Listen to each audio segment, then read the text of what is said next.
Reka twongere tubasuhuze aho muherereye mu bice bitandukanye bigize isi dutuyeho, ari nako tubaha ikaze mu makuru mashya yo muri iri joro ryo ku munsi wo ku cyumweru itariki ni ya 26 ukwezi n'ukwa karindwi umwaka n'uwa 2026. Ibintu byongeye gukomera cyane kuri axe ya Gipupu, ingabo z'u Burundi FARDC wazalendo FDLR ku bwinshi cyane bongeye kugaba igitero gikomeye cyane kuri uyu munsi. Intego nyamukuru bari bafite kugira ngo barebe ko bakwisubiza agace ka Gipupu, nyamara iby'abarwanyi batwirwaneho na MAA23 bakoreye FARDC n'Abarundi kuri axe ya Gipupu. Ubwo FARDC n'Abarundi bageragezaga rwose gushaka kwisubiza bino bice, tugiye kurebera hamwe iby'uru rugamba. Kugeza ubu bano ba FARDC bari batsinzwe n'Abarundi hano kuri axe ya Gipupu, baba baturutse mu kahe gace, kugeza ubu byaba bihagaze gute? Ninde uri kugenzura rero tuno duce tugera kuri dutanu tubereye imisibaniro rikomeye cyane hagati y'abarwanyi ba MAA23 twirwaneho cyangwa se ingabo z'u Burundi wazalendo FDLR ndetse n'abacancuro bagiye batandukanye.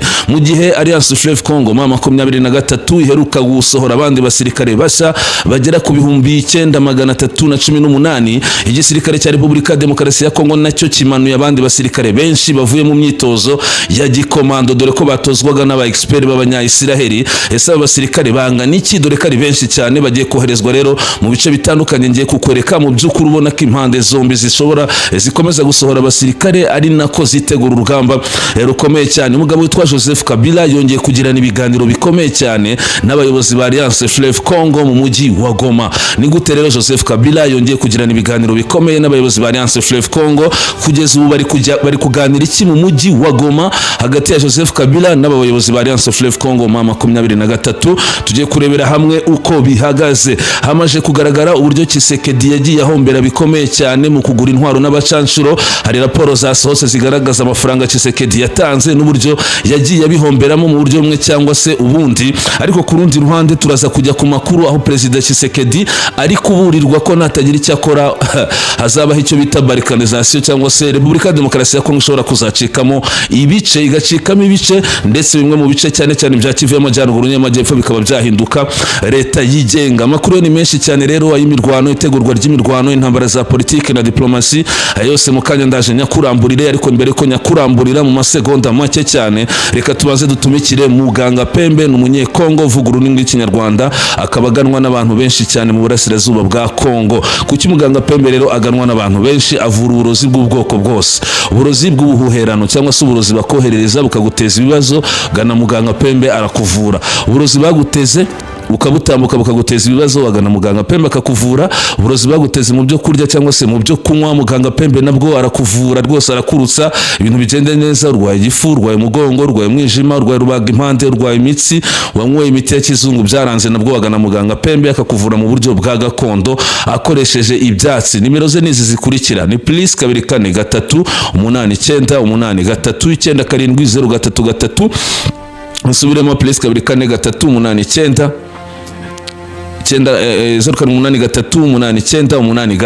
89 akora mu bice bitandukanye byo muri Kivu y'Amajyaruguru, Kivu y'Amajyepfo ku kirwa cyo kwijwi, ndetse no muri Tanzania ahafite icyicaro precisement hazwi nka Kigoma. Reka duhite twikomereza rero n'aya makuru yacu, ariko tubanza guhera ku makuru y'imirwano. Igisirikare cya Kongo n'Abarundi kare mu kiganiro cyabanje hari amakuru nakugejejeho nkwereka ko hari ingabo nyinshi z'Abarundi na FARDC zagiye zihungira mu mashyamba Equatorial, aho bakomeje gukora imyiteguro kugira barebe ko bagaruka kwisubiza ibice bitandukanye kuri axe ya Gipupu.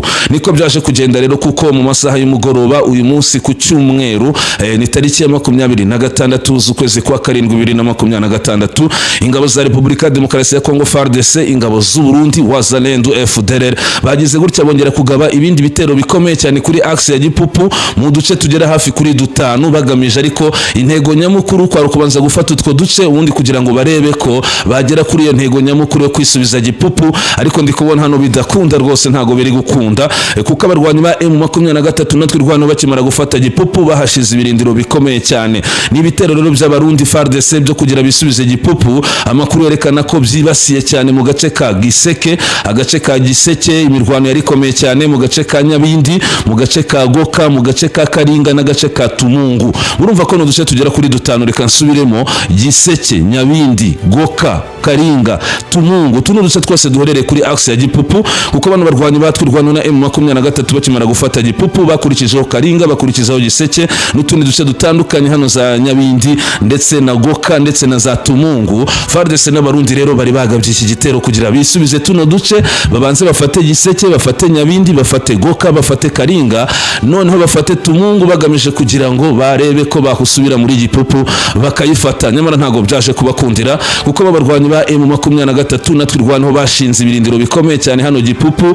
babakubise rwose ku rwego rwo hejuru. Abarundi FARDC wazalendo barongera bariruka basubira inyuma. Kugeza ubu makuru dufite nuko bahungiye mu gace ka aho bita ibiciro nako ahitwa ibirico, ahitwa Ibaciro, sorry ntago ari ibirico ahubwo bahungiye ahitwa Ibaciro niho FARDC n'Abarundi wazalendo bahungiye. Ubwo rero twavuga ko abarwanyi batwirwanaho na M23 aribo bakiri kugenzura agace ka Giseke, nibo bari kugenzura kandi agace ka Nyabindi, nibo bari kugenzura agace ka Goka, nibo bari kugenzura agace ka Karinga, Tumungu kugera muri Gipupu.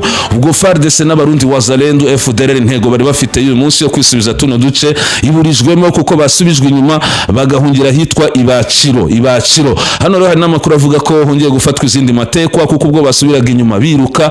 Hano rwose matekwa zafashwe habwa n'abatari bake hongera gufatirwa izindi ntwaro. Nujya kwitegereza rero nubwo FARDC n'Abarundi bambuwe tuno duce kuri axe ya Gipupu muri secteur ya Itomboe, biragaragara ko bakigerageza gukubita agatoki ku kandi kugira barebe ko bagerageza kugaruka kugira bisubize bino bice, ariko ntago biri kuza kubakundira. Reka twikomereze n'ayandi makuru, tubanze tunyarukire gato mu misozi ya Mitamba ku munsi w'ejo mu masaha y'umugoroba.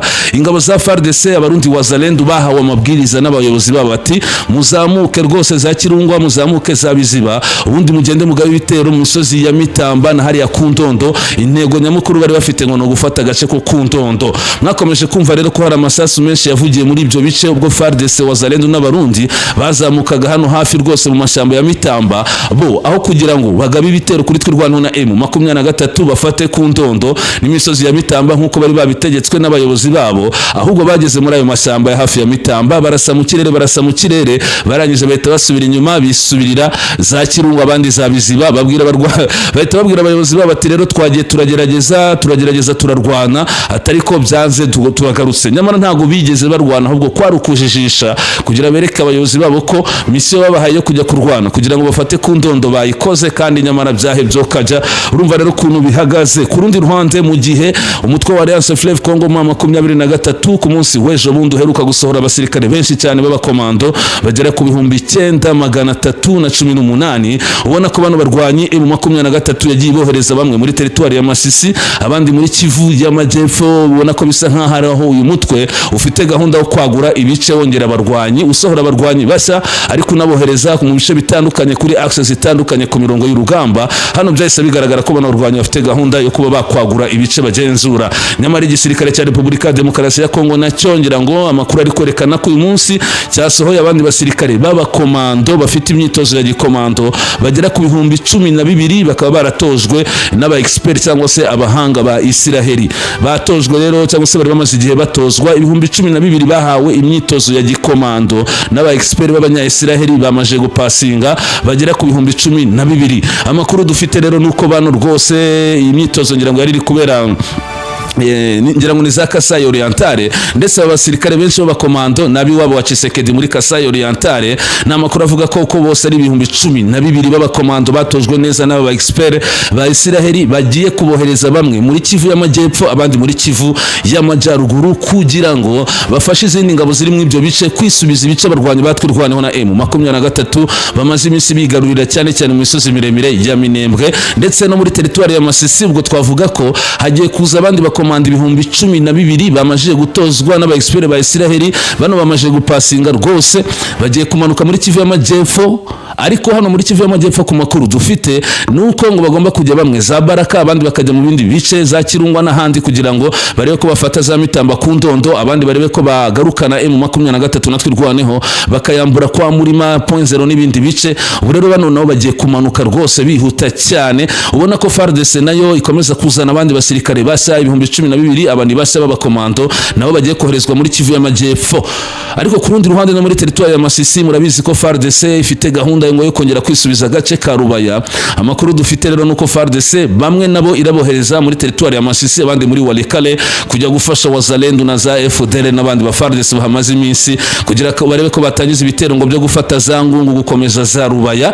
Ubwo reka turebere hamwe rwose bano bapasinze ni kamakuru abyerekana hari muri Kasai Orientale n'urugamba rero rukomeje kwitegurwa ku mpande zombi kuko no mu minsi yashize nakubwiye ko Alliance Fleuve Congo nayo yapasingishije abandi bagera ku bihumbi 9,318. Ubutegetsi bwa Kinshasa nabwo wise busohora abandi bakomando bashya ibihumbi 12 kandi bose yaba Alliance Fleuve Congo n'igisirikare cya FARDC bose bararangiza gupasingisha abantu basirikare bagahita babohereza ku mirongo y'urugamba. Bishobora kuza gukomera rero mu gihe kiri imbere, ubona ko impande zombi zishobora gukomeza guhanganira uduce yaba muri Kivu y'Amajyepfo, muri territoire ya Fizi, muri Haut Plateau ya Uvira no muri Moyen Plateau n'ahandi hatandukanye no muri Kivu y'Amajyaruguru bashobora kuba bagiye gutangira guhanganira kugenzura utundi duce. Twikomereze n'ayandi makuru rero. Umugabo witwa Joseph Kabila uyu amakuru ari kuvuga ko yagiranye inama n'abayobozi ba Alliance Fleuve Congo barimo Colonel Nanga n'abandi bagiye batandukanye ni mu mujyi wa Goma ahitwa Buhimba. Joseph Kabila atangiye kugirana ibiganiro ku yindi nshuro n'abayobozi ba Alliance Fleuve Congo mu gihe byari bimaze igihe bivugwa ko ubutegetsi bwa Perezida Tshisekedi bwamajije gutangaza ko butifuza Joseph Kabila na Alliance Fleuve Congo mu biganiro byo ku rwego rw'igihugu. Nyamara abanyapolitike batandukanye harimo n'abatavuga rumwe n'ubutegetsi bwa Tshisekedi nk'aba Martin Fayulu ba Derisse Sanga bibumbiye mu cyiswe coalition article 64 bo bakabwira Tshisekedi ati birakwiye ko Kabila na Alliance Fleuve Congo MAA23 nabo baza mu biganiro byo ku rwego rw'igihugu. Ngira ngo iyo nkuru nayo kugejejeho. Nyamara amakuru ari kuvuga ko zimwe mu ngingo zikomeye Joseph Kabila ari kuganiraho n'abayobozi ba Alliance Fleuve Congo no kwigira hamwe kw'icyo kibazo cy'ibiganiro byo ku rwego rw'igihugu. Ubona ko ubutegetsi bwa Tshisekedi bushaka guheza abano bombi, ndavuga Alliance Fleuve Congo MAA23 na Joseph Kabila, kubyigira hamwe bakareba uko bahuza ibitekerezo kuri iyo ngingo. Ariko ku rundi ruhande mwakomeje kumva ubufatanye bwa Alliance Fleuve Congo MAA23 na Sovole Congo ya Joseph Kabila. Hano rero hari amakuru avuga ko Sovole Congo ya Joseph Kabila na Alliance Fleuve Congo bashobora kuba bagiye kongera guhuza bagakorera hamwe, dore ko n'umugabo witwa Colonel Nanga aheruka guca amarenga avuga ati umunsi Joseph Kabila azaza kutwiyungaho muri Alliance Fleuve Congo nzahita murekera umwanya aza tuyobore kuko rwose ntago nabo umuyobozi mukuru wa Joseph Kabila. Uyu mugabo yaradutegetse turamwubaha. Ubu rero bahise batangira kugirana ibiganiro hariya mu mujyi wa Goma hitwa za Buhimba. Reka dutegereze turebere hamwe no gahunda ya Joseph Kabila n'abayobozi ba Alliance Fleuve Congo ukirakomeza kuza kugenda. Ariko ku rundi ruhande hari amakuru turi kubona avuga ko abasirikare ba FARDC nako abarwanyi ba M23 bagera kuri 60. Ariko reka tubaze dusobanure imiterere y'aba barwanyi. Murabizi ko hari abasirikare ba FARDC M23 yigeze gufatira mu mujyi wa Goma, abandi bagiye bafatirwa mu bice bitandukanye, hari n'abandi bagiye biripotinga. Aba rero bamwe bagiye Rumanga baratozwa bahinduka abarwanyi ba M23 ariko barahoze mu gisirikare cya Congo FARDC, kwibutsa ko bamwe bafatiwe mu mujyi wa Goma. Ubu rero bano bakomeje gutoroka, hari bamwe batorotse M23 bisubirira mu gisirikare cya FARDC. Mwakomeje kugenda mubibona kugeza ubu hari kubarurwa abagera kuri 60 nibo basirikare ba FARDC nako nibo basirikare ba M23 ariko bari bahoze muri FARDC bakaza muri M23 bongeye gusubira muri FARDC abagera kuri 60. Mwabonye ko hari abiripotinye cyangwa se hari abatorose, hari za Kawele, mwakomeje kugenda mubibona. Ubu rero abagera kuri 60 batorotse M23 bisubira muri FARDC. Niko amakuru akomeje kugenda abyerekana. Reka tugaruke ku yandi makuru cyano. Hano hari uburyo President Tshisekedi raporo zikomeje gusohoka zigaragaza uburyo yahombeye bikomeye cyane, yakomeje kugenda ahombera mu kugura intwaro no kuzana abacancuro. Usibye ko zino raporo zirabyerekana gute bakunzi b'inkuru mpamo official. Reka nze nkuramburira inkuru nkwereke ibikubiye muri iyi raporo, ubundi nze nkwereke uburyo Tshisekedi bamugiriye inama ati nyamuneka nudacisha make nutitonda ngo shishoze haraza kuvuka leta zigenga, harimo leta za Kivu zigenga. Raporo uko Tshisekedi yashoye miliyari y'amadolari mu ntwaro za gisirikare ariko zimwe zigafatirwa ku rugamba na Alliance Fleuve Congo MAA23 natwirwaneho, menya ubwoko bw'intwaro yaguze amafaranga yashoyemo. Hano rero izi raporo zatangiye gusohoka. izi raporo zatangiye gusohoka kuva umutwe wa M23 wongera kubura imirwano mu mwaka wa 2021. Ubutegetsi bwa Perezida Tshisekedi bwatangiye gahunda yo kongera ubushobozi bw'ingabo ingabo za Repubulika ya Demokarasi ya Kongo FARDC binyuze mu kugura intwaro, ibifaru, imodoka z'intambara, drone, indege, ibikoresho by'itumanaho n'ubundi buhanga bwa gisirikare bugezweho. Raporo zitandukanye zigaragaza ko amafaranga yashowe mu rwego rw'umutekano n'igisirikare yiyongera ku rugero rutigeze rubaho mbere mu mwaka wa 2026. Ingengo y'imari yagenewe umutekano n'igisirikare yageze hafi kuri miliyari 4 na miliyoni 200 z'amadolari y'Amerika, ivuye kuri miliyoni zisaga 330 z'amadolari mu mwaka wa 2019. Mu gihe intambara yakomezaga gufata indi ntera, Repubulika ya Demokarasi ya Kongo yakomeje gushaka ibikoresho bya gisirikare mu bihugu bitandukanye biri mu Bushinwa. Hano bahaguze amadrone, ibikoresho by'itumanaho n'intwaro zoroheje. Muri Turukiya drone n'ibindi bikoresho bya gisirikare bigezweho.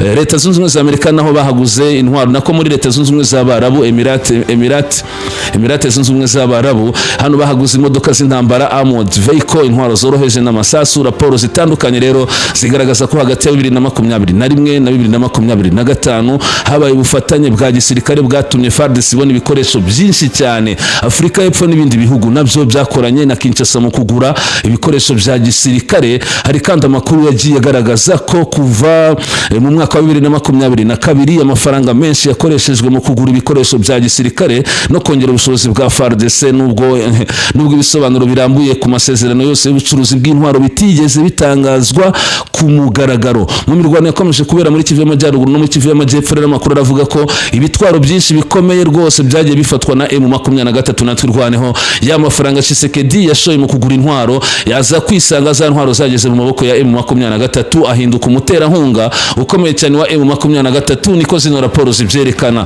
Izi raporo zitandukanye zigaragaza ko ibyo bikoresho byafashwe birimo imbunda ziremereye, imbunda za RPG, EPKM, imbunda zo mu bwoko bwa EKE, amasasu menshi, ibikoresho by'itumanaho, imodoka za gisirikare ndetse n'ibindi bikoresho. Hari kandi raporo zisesengura intambara zigaragaza Alliance Fleuve Congo MAA23 yagiye ikoresha bimwe muri ibyo bikoresho yafatiye ku rugamba mu bice bya Kivu y'Amajyepfo. Amakuru aturuka ku mpande zitandukanye nayo yakomeje kuvuga ko mu mutwe wa MRDP twirwaneho wafashe ibikoresho bya gisirikare mu mirwano yabereye mu bice bitandukanye. Icyakora umubare nyawo mu bwoko bw'ibyo bikoresho ntibyigeze byemezwa n'inzego zigenga. Niyo mpamvu ayo makuru akwiriye gufatwa nk'ibivugwa n'impande ziri mu ntambara aho kuba amakuru yemejwe mu buryo bwigenga, kabone n'ubwo izi raporo zikomeza gusohora aya makuru.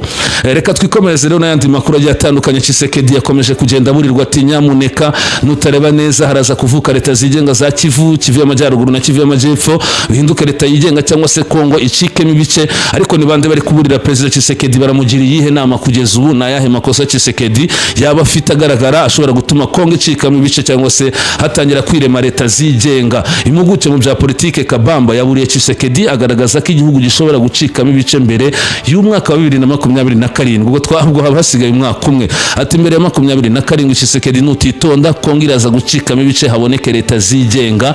Ariko ibi bikomeje kugenda byigaragaza. Reka turebe uko bimubwira. Mu gihe Repubulika ya Demokarasi ya Kongo ikomeje guhangana n'ibibazo bikomeye by'umutekano n'ibya politike bimaze imyaka myinshi, impuguke mu bya politike Professeur Bob Kabamba yatanze umuburo ukomeye ushobora gukomeza gukurura impaka haba imbere mu gihugu no ku rwego mpuzamahanga. Mu kiganiro yagiranye n'abanyamakuru, Bob Kabamba yabajijwe uko abona uko Repubulika ya Demokarasi ya Kongo izabihagaze mu kwezi kwa 7 2027, ubwo ni nyuma y'umwaka umwe.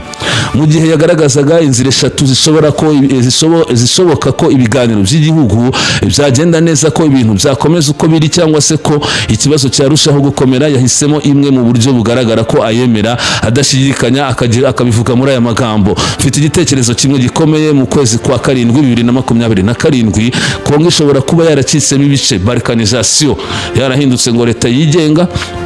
Aya magambo yagaragaje cyangwa se aya magambo yagaragaje impungenge kuko uyu mugabo yerekanaga ko mu mwaka umwe gusa ngo harabura umwaka umwe mu kwezi kwa karindwi umwaka utaha 2027 ngo Kongo izaba yaracitsemo ibice rwose, balkanization yarabaye. Ati mfite igitekerezo kimwe gikomeye, mu kwezi kwa karindwi 2027 Kongo ishobora kuba yaracitsemo ibice, balkanization. Aya magambo yagaragaje impungenge zikomeye z'uyu mwarimu n'impuguke mu bya politike, agaragaza ko atabona amahoro arambye mu gihe ibibazo bya politike bikomeje gusubizwa n'intambara aho gukemurwa binyuze mu biganiro. Professor Kabamba yavuze ko ikibazo kimuteye impungenge atari imirwano ikomeje kubera mu burasirazuba bwa Kongo gusa, ahubwo ko ari ukunanirwa ku butegetsi bwa Kinshasa gutegura ibiganiro by'igihugu byuzuye byahuza impande zose zifitanye amakimbirane.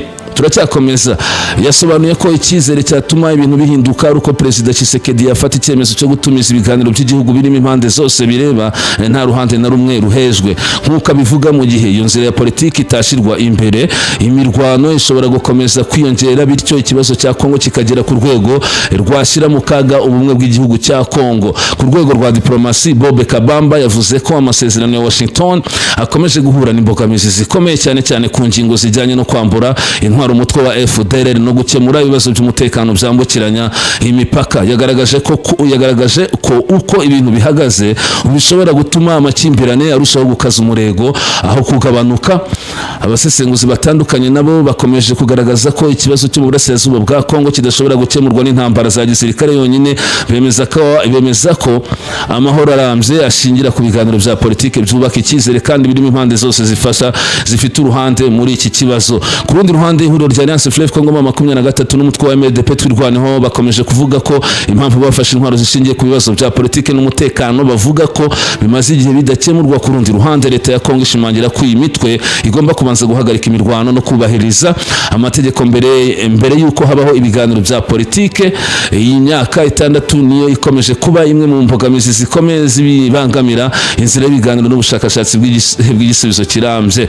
Umuburo wa Professor Bob Kabamba uje mu gihe impaka ku buryo bwiza bwo kurangiza intambara imaze imyaka myinshi mu burasirazuba bwa Kongo zikomeje gufata indi ntera. Hari abemeza ko ibiganiro bya politiki aho byatanga amahirwe menshi yo kugabanya amakimbirane, mu gihe abandi bashimangira kubanza kubahiriza amasezerano y'umutekano nabyo ari ingenzi. Hano rero ukabona ko atanga imbura ati Tshisekedi rwose ukwiye kuba ubigenza gutyo cyangwa se ukareba uko ubigenza. Ariko reka tugaruke gato mu kiganiro cyabanje nakubwiye ko bamwe mu basirikare bakuru barimo na General Godefroid Niyombare n'abandi batandukanye imitungo yabo yafatiriwe. Nibyo koko imitungo yabo yafatiriwe muri 2016, ahubwo icyabayeho nuko imitungo igiye kugurishwa. Ubwo ko niko dukosoye, imitungo yafatiriwe yabo muri 2016 igiye kugurishwa. Ayo niyo makuru mashya ngo nako niko twakosoye, kandi dushimira cyane rwose abakunzi bacu bakomeza kuduha comment, mukora like ndetse mukora na subscribe, ibintu bikurushaho kugenda neza cyane. Tuyutse rero gukora na like mugakora na subscribe kugira ngo dufashe kwaguka. Ariko ku rundi ruhande, inshuti zacu ziri muri Leta Zunze za Amerika, Gatera Joseph, Karenzi Patrick n'abandi batandukanye, hano ni muri Leta ya Indiana, umugabo witwa Pablo muri Leta ya Kansas, hano naho ni muri Leta Zunze za Amerika n'abagenzi bawe ndagusuhuje cyane muri Canada, Australia. Ku rundi ruhande, inshuti zacu ziri mu Bwongereza, umugabo witwa Roger turagusuhuje, n'abandi batandukanye bari mu Bufaransa, muri Norvege, mu Bubiligi. Hano rwose muradukurikirana cyane aba diaspora, turabasuhuje mugira ijoro ryiza. Ariko mwebwe mushobora kuba mukiri ku manywa cyangwa se mwatangiye amasaha y'umugoroba. Inshuti zacu ziri ku mugabane wa Afurika, by'umwihariko muri aka karere k'ibiyaga bigari, mu Rwanda, Burundi, Tanzania, Kenya, Uganda, mu burasirazuba bwa Kongo, mwese turabasuhuje cyane rwose. Mukomeze kugira ijoro ryiza, murara haryana kandi murota Imana. Barimo barwa Muhungu Jacques, Bahakizimana Joel, ba Claude, ba Mazina, ba Amosi, muri benshi cyane ntago twavuga ngo tubarangize. Ku rundi ruhande, Vincent muri Leta Zunze za Amerika, nawe ndagusuhuje. Mugira ijoro ryiza, murara haryana bitewe naho buri wese aherereye, kuko hari abari ku manywa. Mwese mukomeze kugira umunsi mwiza wo ku cyumweru. Uwiteka akomeze kubana namwe, ntimukureho urushinge ku Nkuru MAA official, kuko rwose amakuru ni menshi cyane tukomeza kugenda tuyabagezaho. Uwiteka akomeze kubana namwe, murakoze cyane.